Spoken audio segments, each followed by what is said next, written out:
This is Howard Walensky for Skype, and I'm speaking with Beau Sharbrough, a notorious genealogist and technologist, a guy who combines them both. And I want to talk to him about a new project that he's involved with. But Beau, maybe you can tell me a little bit more about how you combine genealogy and technology.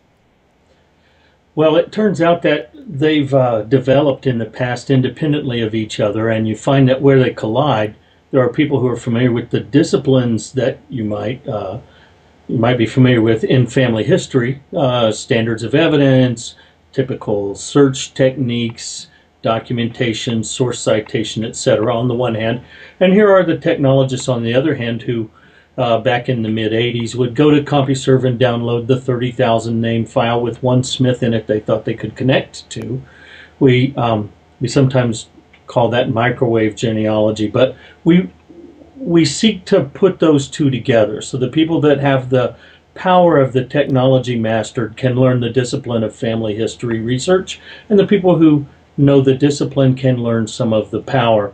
That was the case in the early and mid-'90s. By now, there's very little genealogy that isn't somehow built around using a computer, even though 99.9% of the records aren't online and will never be. And you've been involved with some of the major groups that are combining these efforts. You were with Ancestry.com. You were with Footnote.com. Footnote.com is a history website. Yes, that's true. Ancestry hired me and moved me from Texas to Utah 5 years ago to work on tree products. And then when Footnotes started up, I moved from Ancestry to Footnotes so that I could spend a little time building some records that I liked. And they have a great deal of material from the National Archives, for example. Focused more on events than people, but there are many, many records, millions of records about people. They recently rolled the 1930 census there. I haven't been there since Thanksgiving. I see now, but you're about to try something else new, and that involves Skype. And what's the problem that local genealogy societies face in getting expert speakers in? Can they afford to bring them in? I think that's the biggest challenge for them is the cost. If you find the most prominent genealogy speakers to do a full day seminar, 3-4 talks, they'll generally pay the speaker $500, but they'll spend at least that much again bringing the speaker in from across the country, and sometimes that exceeds their operating budget for the entire year in a really small genealogy society. So the idea that Dick Eastman and I had was we experimented with it. We used I think we should explain who Dick Eastman is too. Well, Dick Eastman is one of my good friends. He writes the Eastman Online Genealogy newsletter. He's prominent in the genealogy world as a gadget guru and an aficionado of Skype for quite some time. He's been beating the drum for it. Recently, I was at a genealogy conference in St. George, Utah, which is closer to Las Vegas than Salt Lake City.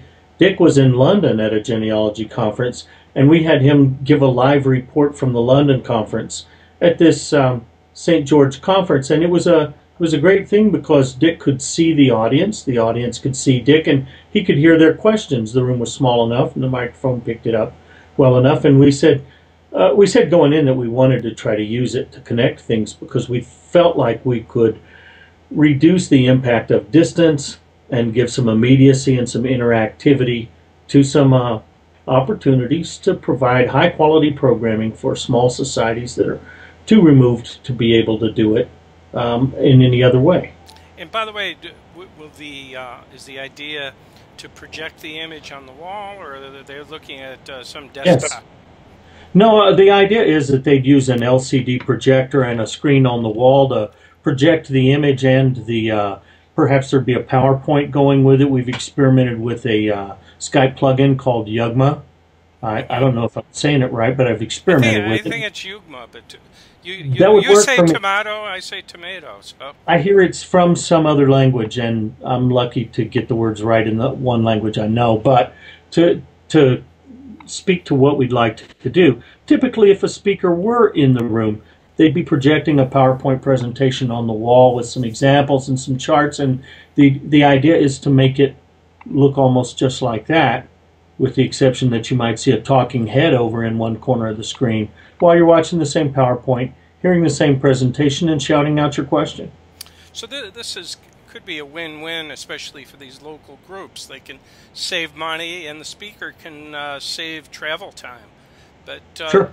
But do you feel like you still need that, press the flesh, face-to-face contact, or does it work well enough to have this sort of distance learning situation? I think that in an ideal situation there'd be a mixture of the two. But for starters, there is a lot of press the flesh and there's no distance learning. So we'd like to change the ratio a little bit. I hear you. So, Beau, if somebody wanted to you're doing some trials with this, right? And you're offering some free Skype and Yugma presentations.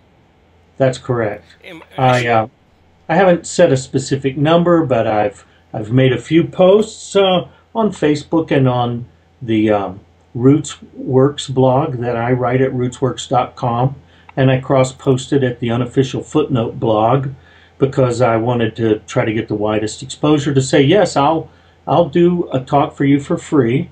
I would prefer that they not charge admission to the talk so that it doesn't appear to promote their interests and not mine. But the idea is to develop a checklist that might be something I could share by the time we're through, maybe 6 or 10 reps into it. I could share it with a small local society. They could find whoever their technical coordinator is. They could look at the list and say, sure, we can do this. And then with no more than 3 critical mishaps, they could probably get through a live broadcast like this. Let's say you're dealing with some of these local groups. Is Skype easy enough for them to work with? I think it is. My experience with Skype has been that anybody can do it. Well, I'll tell you what. One last thing, if people want to get in touch with you, talk to you about maybe making a presentation, where do they reach you? The easiest way to find me, if you're not looking at an email from me and clicking reply, is to just go to rootsworks.com/blog. Okay, great. Well, listen, Beau, I appreciate your help, and good luck on Skype and Yugma, however you pronounce it. Thanks, Howard. Have a great day. You too. Bye now. Bye.